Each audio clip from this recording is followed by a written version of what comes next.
Ang pagpapatuloy. Hindi na nga dito nakapaghanda pa itong si Jie sa pagkabigla sa lala ng nangyayari sa ikawalong palapag na pinuntahan ni Kim Duk-ja. Nanlaki na lamang ang mga mata nito nang makita niya ang kamao ng kanyang master na dadampi na sa kanyang magandang mukha. Sa agarang pagbibigay ng atensyon ni Jie sa kapaligiran ay agad niyang nakita ang kanyang master na gusto siyang saktan. Sa pagtawag ni Jie sa pangalan ng kanyang master ay makikita naman itong si Jung-yok na parang hayok na hayok sa dugo habang padampi ang mga kamao sa kanyang disipulo. Ganun pa man sa napakalakas na pagsabog na ito ay makikita ang kamao na ito na walang ibang tinamaan kundi ang pader na nawasak sa lakas ng suntok na tumama dito. Ginamit na pala ni Jie ang kanyang skill na ghost steps para ang sorpresang banat sa kanya ng kanyang master ay kanyang mabilis na mailagan. Nagtataka pa rin nga dito si Jie kung ano ang nangyayari dahil binanatan siya ng kanyang master.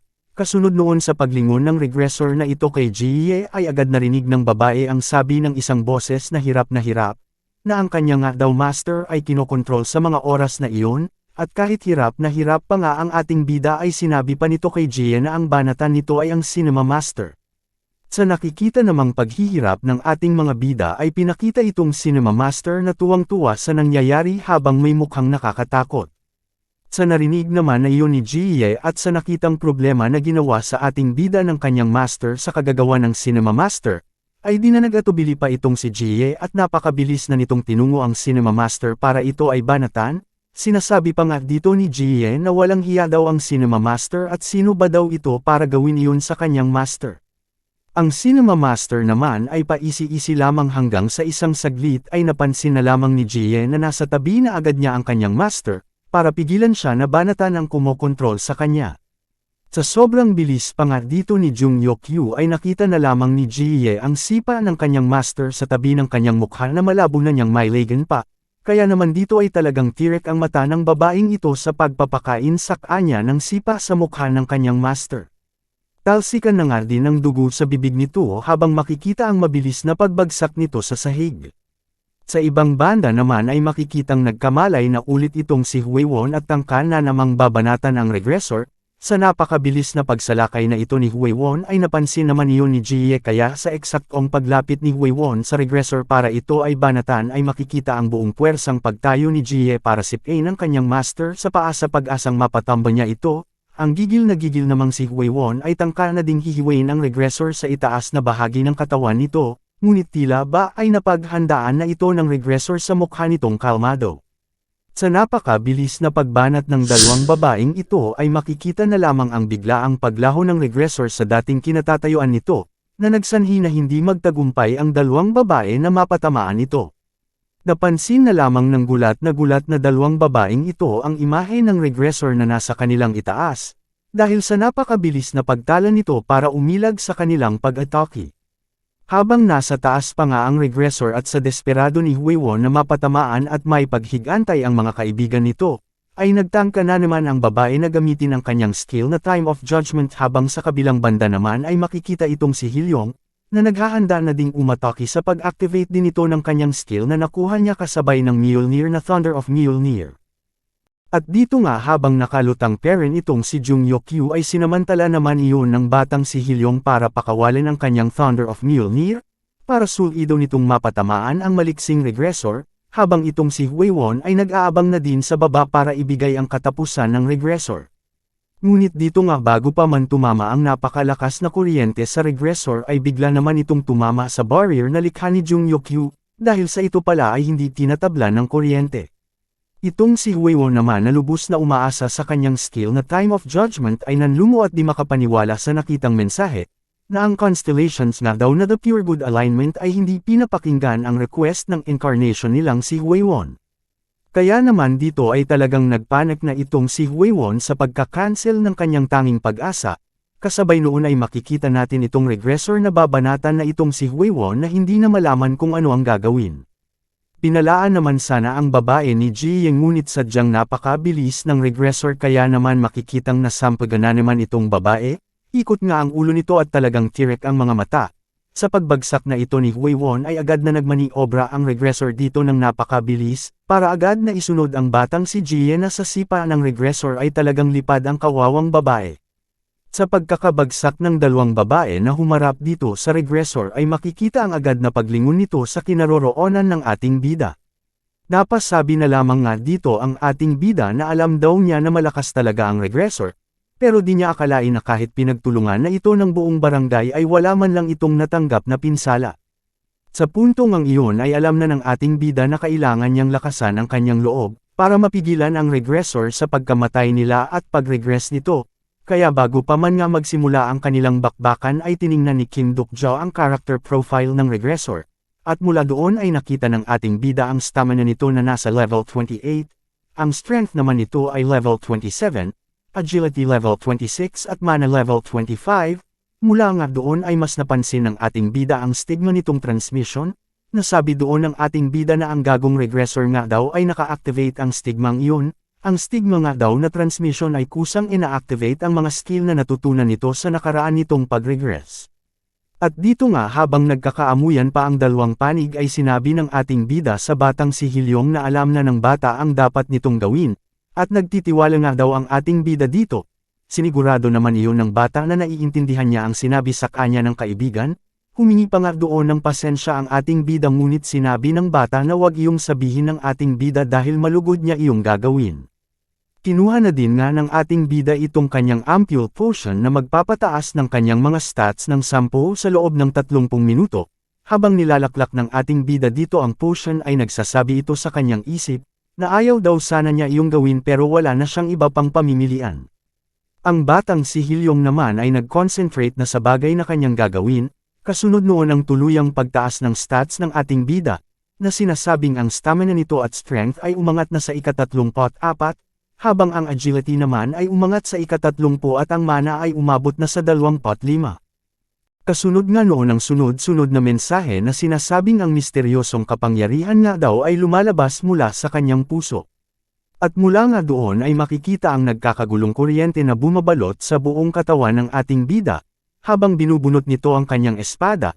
Sa harapan naman ng ating bida ay makikita iting si Jungyok na tila naghahanda na din, para sa napakatinding bakbakan na magaganap. Sa tuluyang pagkakaalis ng espada ng ating bida sa kaluban nito ay agad na nag-activate ito ng kanyang personal na skill White Weapon Aura na nasa level 1. Nasabi pa dito ni Kim Duk-jo habang tinatansya ang mga nangyayari na ang kakulangan nga daw niya ng skills ay dadaanin muna niya sa lakas ng kanyang stats. Sa tingin daw niya ay gagana iyon dahil ang stats ni Jungyok ay hindi ganoon kataas, kasunod noon ang di inaasahang pag-level up ng isa, ng kanyang weapon aura. Sa part naman ni Jungyok ay makikita nating binubunot na din nito ang kanyang espada dahil sa pagkaramdam nito na hindi basta-basta ang nasa harapan niya. Nag-activate na nga din ito ng skill na Blue Star Weapon Aura na level 2 na nagsanhi ng pagkislap din ng sandata nito. Sa pagkakitang iyon ng ating bida ay nasabi nito na tama ang ginagawa mo. Lumapit ka sakin marupok na bobo. At doon nga ay talagang magsisimula ang laban ng dalwa laban sa dalwa. Si Jungyok na binigyan ng buff ng Cinema Master at ang ating bida kasama ang God of Insect na si Hilyong. Sa napaka-bilis na pagsugod ng dalawang ito sa isa't isa ay makikita ang gigil sa mukha ng ating bida, na makabakbakan ang paborito nitong karakter sa nabasang nobela.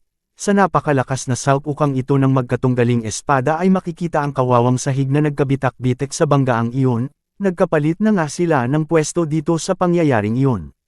Kasunod nga noon ay pinakita ang mukha ng regressor na ito na natansya ang lakas ng ating bida kaya agad itong sumugod sa napakabilis na paraan, habang umaabante nga itong si Jungyok ay patuloy ito sa pagwas-iwas ng kanyang espada. Nasasangga naman lahat iyon ni Kim Duk-jo ngunit grabe ang hirap na nararamdaman nito dahil kahit nga higit na mas mataas ang stats nito ay kulang naman ito sa combat skill. Si Jungyok naman dito ay parang paisi-isi lang habang tuloy sa walang habas na pagwas-iwas ng espada patungo sa ating bida. Di nga maka-counter dito ang ating bida sa ginagawa ni Jungyok, nasasabi na lang ng ating bida na kung di siya agad makakaisip ng paraan, ay talagang may kakalagyan ito. Mula doon habang gulong-gulo at panik na panik itong si Kim Duk-jo, ay inactivate nito ang kanyang skill na Omniscient Reader's Viewpoint na may antas na dalwa.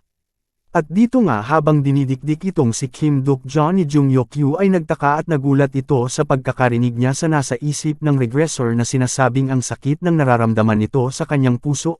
Sa sobrang lungkot nga nitong mukha habang dinidikdik ang ating bida ay tinatanong sa sarili ng regressor, na ilang beses pa daw kaya siya magre-regress at ilang ulit pa daw kaya niyang uulitin ang mga ginawa niya. Medyo nakaramdam naman doon ng matinding awa si Kim Duk-ja sa regressor ngunit napalitan naman agad iyon ng matinding gigil at asar. Kaya naman dito ay winisiwas na ng ating bida ang kanyang espada para magkaroon ng kaunting distansya sa regressor, at mula nga doon sa gigil ng ating bida ay naghanda ito para sa isang napakalakas na suntok habang sinasabing, maghunos dili ka napakalaki mong tanga. Kasabay noon ang pagtama ng suntok ng ating bida sa baba ng regressor na nagsahi naman sa regressor para ito ay matigilan ng kaunti. Nakaramdam nga doon ng kaunting saya sa pagtama ng sulidong suntok na iyon si Kim Duk-ja. Habang nakatingala pa nga dito ang regressor dulot ng suntok ng ating bida, ay nasasabi pa nito sa kanyang isip na ang lahat nga daw ay babalik sa dati kung siya ay mag-regress ulit. Ang mga kasangga nga daw niyang dikit o companions ay mawawala na naman ang alaala. At ang mga katunayan nga daw na siya ay nabuhay at ginawa ang lahat ng kabutihan para sa mundo at kanyang mga kaibigan, ay mawawala o makakalimutang lahat, kasunod nga daw noon ay ang lahat ay mauulit lamang ang lahat simula sa una. Habang natigilan pa nga ang regressor dahil sa ginawa ng ating bida ay sinasabi niya sa kanyang isip, na ang rason nga daw kung bakit nakuha ng Cinema Master ang control kay Jung-Yok-yu ay dahil sa magulo nitong pag-iisip. At ang stats nga daw ng regressor ay sabihin ng mahina pa pero ito nga daw ay mayroong advanced skill laban sa mga pag-atake gamit ang isip, hindi nga daw mangyayari ang kasalukuyang nagyayari dito kung ang skill ng regressor na mental barrier ay at least nasa level 8. Habang pinapakita nga itong Cinema Master na natutuwa sa nangyayari ay bumalik naman ang eksena sa dalawang ito. Sa isip ni Jung-Yok-yu ay tuloy ito sa pag-iisip na tinatanong pa sa sarili kung ano ang pinaglalaban niya. Nagulat naman doon si Kim Duk-ja at Nanas dahil sa mga walang kwentang sinasabi ng regressor. At dito nga ay pasiga ng sinabi ng ating bida dito na tinatawag mo ang sarili mo na isang bida ng kwento, pangatlo mo pa lamang itong pag-regress at yun na agad ang iniisip mo, paano na ang mga pangako na sinabi mo noong nasa unang pag-regress ka pa lang. Sinasabi pa nga ng ating bida dito na siya nga daw ang dapat at may karapatang magalit sa oras na iyon. Habang itong si Jung-Yok-yu naman ay tuloy sa pagdadrama sa kanyang isip na sinasabi pang, ako lang ang nag-iisang tao na nabubuhay sa mundo. Sa nasabing iyon ng regressor ay doon na nag-apoy ang ating bida sa galit at sinabi na bilang isa nga daw na magbabasa, at nag-iisang nakabasa ng 3,149 na episode ng TWSA, nabasa nga daw ng ating bida na pinangako ng regressor na nasa kanyang harapan na patuloy itong mabubuhay, sa mas ikakabuti ng karamihan. At mula nga doon ay naghanda na ang ating bida para banatan na ang regressor dahil sa walang saysay na pinagsasasabi nito. Ngunit dito ay nasangga lamang iyon ng regressor ngunit kahit ganun pa man ay tuloy pa rin ang ating bida sa pagbanat dito, na sinasabi pa na kung hindi na daw malaman ng lalaki kung saan ito kukuha ng lakas para magpatuloy, ay sino na daw ba kayang tao ang kinakausap niya ngayon. Sa sobrang gigil at galit pa nga ng ating bida dito ay napapaisip na nga lang ito na bakit daw kaya ang kanyang mga kalamnan ay sobrang nag-iinit sa mga oras na iyon. Sa banggaan na naman nga na ito ng kanilang mga espada, ay nasabi pa ng ating bida na bakit daw kaya pati ang kanyang mga mata ay parang napupunit na parang maluluha ito.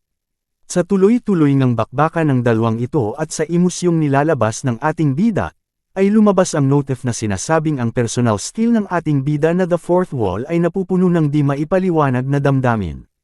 Kasabay nga noon ang pagkakarinig na naman ng ating bida sa iniisip ni Jung-Yok-yu na sinasabing nag-iisa lang ito sa buhay. Bahagya nga dong nagulat si Kim Duk-ja ngunit ilang saglit pa ay lumingon ito sa regressor na may mukhang inis na naman. Sa inis pa nga ng ating bida ay tangka na naman niya itong babanatan habang tinatanong dito na, nag-iisa ka. Alam mo ba kung ano ang pinagdaanan namin para lang makarating dito, tapos sasabihin mo lang na ikaw ay nag-iisa at walang kasama sa buhay. Ang banat nga ng ating bida na iyon ay nasangga lamang ng walang kahirap-hirap na si Jung-Yok, ngunit dinidikdik nga iyon ng ating bida habang sa gigil ay tinanong niya dito kung paano nasabi ng lalaki na siya ay nag-iisa at walang karamay. Tuloy nga dito ang ating bida sa pagdikdik sa regressor sa galit nito dito. Sa galit pa nga ni Kim Duk-ja ay sinumbatan na din niya ito sa pang-asar, na noong namatay nga daw ito noon na parang tanga sa kamay ng Cinema Master, noong umiiyak ito sa harapan ng kanyang patay na kapatid, noong namatay ka pagkatapos magtaksil sa iyo ang prophet, noong nagkaroon ka ng anak sa taong mahal mo sa unang pagkakataon, noong naging marahas ka pagkatapos mamatay ng anak mo, noong nilabanan mo ang Demon King at harapin ang mga returnees, noong tinulungan mo ang mga outer gods at labanan ang reincarnated, at noong panahon nga daw na hinarap na niya ang mga constellations. Dagdag pa ng ating bida na kada salita nga daw at lahat ng sabihin ni Jung Yuk-yu, at ang mga oras na ginugol niya para basahin ang TWSA, kitang-kita nga daw ng ating bida ang paghihirap ni Jung Yuk-yu para manatiling buhay. Habang patuloy naman sa pagiging walang pakiramdam itong si Jung Yuk-yu ay makikita ang ating bida na pasiga na sinasabing siya din ay halos katulad din ng regressor. Pinakita na din dito ang ating bida na nakaharap sa kanyang computer habang binabasa ang nobelang TWSA. Kasunod nga noon sa pagtama na naman ng kanilang mga espada ay sinabi pa ng ating bida na siya din daw ay nagbabasa ng nagbabasa, para malimutan ang kanyang mga hinaing sa buhay at magpatuloy mabuhay. Sa huling sagupaan nga ng dalawang ito ay makikita ang mabilis na paglayo ni Jung Yuk-yu sa ating bida na kinagulat naman ni Kim Duk-ja. Ilang sandali pa ay makikita ang pagpaikot-ikot ni Jung Yuk-yu sa ating bida. Nasabi na lamang nga doon ni Kim Duk-ja na hindi nga daw siya nakapagpigil sa mga pinagsasasabi niya, ang dapat niya lamang daw dapat gawin ay ang mag-antay ng tamang oras. At dito nga ay tumalo na itong si Jung Yuk-yu para banatan si Kim Duk-ja ng pagkalakas-lakas. Ang ating bida naman ay inaantay lamang ang regressor para dumpensa. Sa pagtama na naman ng kanilang mga espadang ito ay makikita ang pinsala sa buong paligid sanhi ng buong puwersang tagisan ng lakas na ito. Habang nagkikiskisan pa nga ang mga espada ng dalawang ito ay bigla na lang narinig ng ating bida ang pagtawag sa kanya ng regressor sa isip nito. Sa pagkabasa noon ng ating bida ay nakita niya ang mga mata ng regressor na nagkaroon na ng buhay. Kaya naman talagang nagulat ang ating bida na nasabi pang nagbalik na ang regressor, sa buong puwersang dikdikan pa nga na iyon ng dalawang ito ay binigkas na ng regressor habang galit na tinatanong ang ating bida kung sino ba daw talaga ito. Pagkatapos nga po noon ay doon na din po muna nagtatapos ang ating episode, makikita naman po ninyo ang napakainit na pasilip sa susunod nating episode. Ito po ay ang bakbakan ng dating bida at ng bagong bida ng kwento. Shoutout na din po sa aking mga lodi na ito, humayo po kayo at magpakarami.